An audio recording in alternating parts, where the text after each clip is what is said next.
Hello বন্ধুরা, শুভ সকাল। তো আবার একটা নতুন ভিডিও নিয়ে চলে এলাম।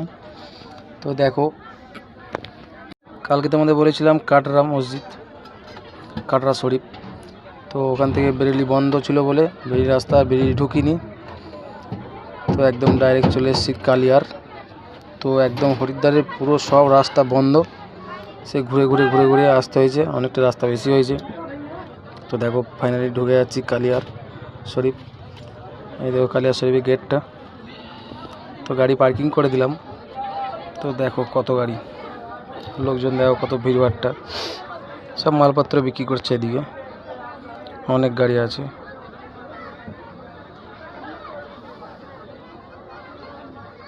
আর এখন হরিদ্বারটা বন্ধ, যেমন মানে এখন জল ঢালা চলছে বলে হরিদ্বারটা পুরো বন্ধ।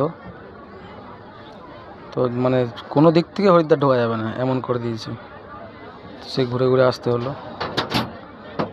গাড়ি পার্কিং করে দিলাম, একটু শুয়ে পড়বো, পরে তোমাদের ভিডিও দেবো। টাটা বাই বাই, সবাই ভালো থাকবে।